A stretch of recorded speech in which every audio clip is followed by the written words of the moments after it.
Hello students, I hope you are all fine and in good health. In this audio presentation, I will be analyzing the character of Pushpan Singh's grandmother, and likewise I will be highlighting some important points, or rather you can say some important information related with this particular chapter, the portrait of a lady. Now, dear students, as you can see, I have written at the top the portrait of a lady. Then I have written a touching portrait of grandmother because the entire story revolves around Ushwan Singh's grandmother. We are overwhelmed by the description of the character of the grandmother. She is more than a grandmother in the story. We should all remember that she is the main character. She is the most major character in this particular story, and she is more than a grandmother in the story. She can only be evaluated as a woman with pure positivity, and every time she used to be very positive. So we can say she was an ultimate example of pure positivity. Her virtues leave us emotional, and we bear her memory as a woman of reverence. She was quite religious, she was virtuous, and most importantly, whenever we got to read about her in the course of the story, she was a woman who was someone full of purity and full of positive energy, and she was someone who can easily be respected. She was actually a woman of reverence. She is a sacred lady with the spontaneous essay to stay in close communion with Almighty. She was very religious, and the beads of rosary always used to be in her hand. She has fondness towards ancient culture and heritage. And not only that, she used to show love and sympathy towards the birds and dogs. She is a responsible and caring grandmother, and most importantly, she is a responsible and a very, very caring grandmother.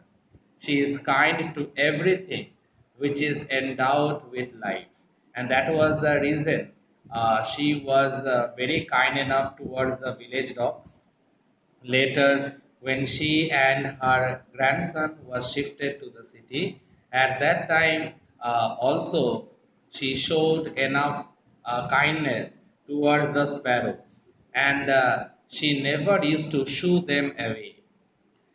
And the mourning of the birds on her death shows the justification of her life. Remember, I hope you all remember, dear students, that at the very end of the chapter, we find all the birds, they mourn her death, and even the breadcrumbs that were given to them after her death, they never touched it at all.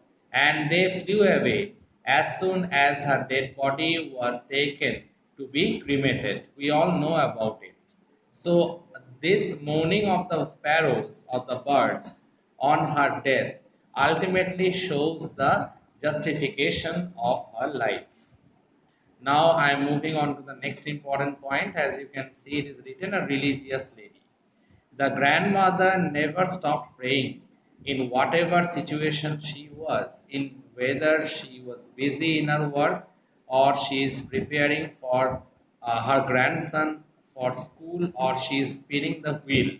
She always continued her prayer along with telling the beads of rosary. Now, this is something very important that we all should know because at the later stage of her life, she stopped praying. But the most important thing is that whether she was busy in her work, whether she was busy preparing her grandson for school, whether she was busy spinning the wheel, she always continued to pray along with telling the beads of rosary. We find her to cease praying only for once after the author's return from abroad because that was something totally unexpected. She stopped praying altogether. her death can be taken as a mysterious one, as she shows her complete awareness towards her approaching end. Because when the doctor also even suggested that it was a mild fever, it will pass by. But she had some other feelings at the back of her mind. She thought, no, it is not a casual fever. It was about she was about to end her life, and she was passing through the last chapter, or we can say the last phase of her life, and that was the reason we find that at the fag end of the story, at the final climax of the story, she even refused to talk with the others. To others, it had been a mild fever, but she knew that she would soon depart this mortal world. Now, for the others, it was like a mild fever, but for her, she was very much sure of the fact that she would depart from this mortal world. Now, I am moving on to the next segment of discussion, grandmother and grandson. Remember one thing, dear students, as I am revising this chapter once again for your clarification, you know that this chapter is basically, it deals with the relationship between grandmother and grandson and the change in the relationship between grandmother and grandson. So let me continue with this point, dear students. The whole story revolves around the link between the grandmother and grandson. As I told you all, that this story is related with the bond or the link between the grandmother and the grandson. We are acquainted here with the picture how with the passing of time, or how with the passage of time the link between the grandmother and grandson apparently got fragile. It was broken. Later it got totally snapped. Snapped is the term that is written in your text. In the village, grandmother had played the role of a caring and responsible grandmother who took every care to prepare Kushwant Singh for school, and as well as to take care about his studies. Now, she had the full control over Kushwant Singh. She had taken the complete control related to his studies way back in the village. But unfortunately, the link got weak when they moved to the town, and the author started to go to an English school. Now, most importantly, that this link was totally broken when the author went to an English medium school in the city. Then the link got even weaker when the author went to university and later abroad. That link was totally broken. When it was broken, when the author went on to pursue his higher studies by going to university and later going abroad. The author had emotional thoughts as he feared that their meeting might not take place anymore, as the grandmother might pass away in the course of time. And as the author, as we got to know, that as the author went for his studies abroad, he thought that maybe after 5 years, when he will return back, maybe by that time the grandmother might pass away. Now, I am moving on to the final segment, grandmother more than a grandmother. In this particular story, one thing is very much sure, that the grandmother is more than a grandmother. The grandmother of the story is indeed more than what we find in grandmothers. She is obviously with a difference. We find her never to see spring. She always prayed, but only once when Kushwant Singh came back from abroad, she went on beating a dilapidated drum, calling the neighbors, but the next morning she was struck with fever, and for that was the first time when Kushwant Singh and the others they got to know that she stopped praying. She is kind and benevolent towards the animals and birds. That is also a very important theme, dear students, related with this particular story, that love towards the animals and birds we find here.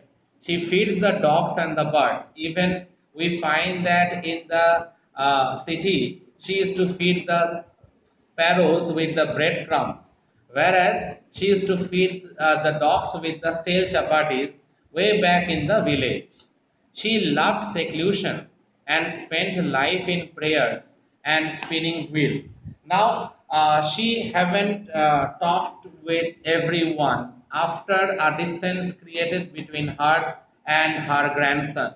She always kept to her own self and she spent her time in prayers and obviously in spinning wheel. She was endowed with religious attainments. She could understand that she was about to meet death.